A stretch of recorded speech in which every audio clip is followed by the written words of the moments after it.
Sorry, you've caught me meditating. I'm just actually practicing. This week, I've actually thought about going Buddhist. It's the first time I've ever actually been tempted. I have to say, in the past, I've been a bit put off becoming Buddhist for a number of reasons. Nothing really personal against personal Buddhists, but look, the colour scheme, the kind of maroon and gold, it's not flattering for anyone. It does nothing, I think, for anyone's skin tones.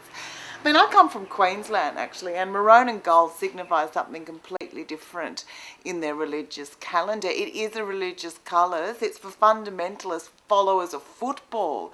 If I'm dressing for God, I don't want to look like I'm about to pack a scrum in the state of origin. I think I'd prefer, and I'm going to write to the Dalai Lama, or perhaps put in a meditation to Buddha, perhaps as Buddhists we could go for a more neutral uniform, maybe something in sand or in terrace or in one of the lovely beiges and a natural hue would be nice.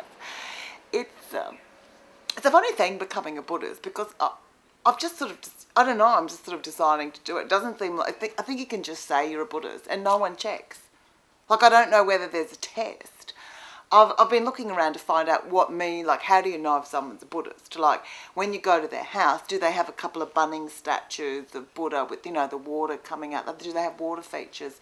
Is that enough to say you're a Buddhist? Do you just need a couple of those, and when you come to the door, just, could you take your shoes off, please? I'm a Buddhist. Is that all you need to do? Because I can't seem to get any information from anyone, especially Buddhists, because they're very tight-lipped on the whole thing. I went, well, what else do you have to do? Do you have to have display a copy of the Desiderata in your toilet or something? Is that sort of the extra thing? Or, I don't know. Or the Tibetan prayer flags. You see them everywhere, but I don't know. They don't really say Buddhist to me. They say sort of pot-smoking vegetarian. But, maybe it looks good in Tibet. It just looks a bit trashy, I think, really. So, what else? Do you have to be a vegetarian? Is that part of it? Like, no, you can't stand on ants.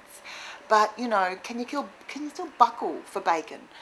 Can Buddhists eat bacon on holy days or something if if it's their karma to eat a pig? I don't really get the whole, I don't know. But I am interested in that. Because, see, I don't know where you get the rules, because I don't feel like there's any rules. I feel like you could just be filling out a census form, go, what religion am I? Tick Buddhist, and then go back to racking up a line of Coke or something. Like, I don't know who checks on you. Who comes and checks if you're an authentic, real Buddhist? You can't go around saying your other religions, because they're very strict. Like, I think, for Jewish religion, for instance, the Torah has 613 rules. 613 rules. I mean, Christians can't even handle 10 commandments. I'm flat out remembering 3 of them, and I was brought up Christian. You can't do something with a cow. It's about, if it's your neighbours, if it's your cow, it's fine. There's some really weird religious rules too, like in Saudi Arabia, there's this very fundamentalist Islamic law where, this is quite weird, where so women can actually speak to unrelated men, you have to breastfeed them.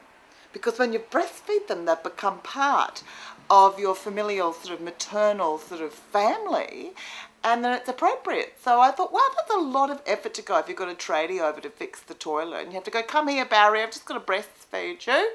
And after about 10 minutes of titty, you go, now could you look at the half flush for me? I just need to check the half flush. I mean, I don't know whether that's a good idea, but I can't find the Buddhist rules. I've got no idea what the rules are. And I'm not alone. It seems that in South Korea, there were 6 very high up, sort of serene monks. They didn't know the rules either. They were actually caught on video. Someone was being a bit cheeky, gambling and smoking and drinking for 13 hours in a marathon session. Doing Lotus really comes in handy when you need to have that kind of staying power for an all-night sit-in. Apparently the stakes were up, they were like holy high rollers. They were up to $900,000, which is pretty impressive for a bunch of monks. I mean, they don't even have pockets. So I don't know how they managed. But you know what? Look, apparently they're getting in all sorts of strife. But I said, hey, that's what's inspired me to become a monk this week. Because finally I've worked out where to meet other people also of the Buddhist persuasion. because there's not enough room in the sandpit for more than 3 Buddhists with the rake making a mandala.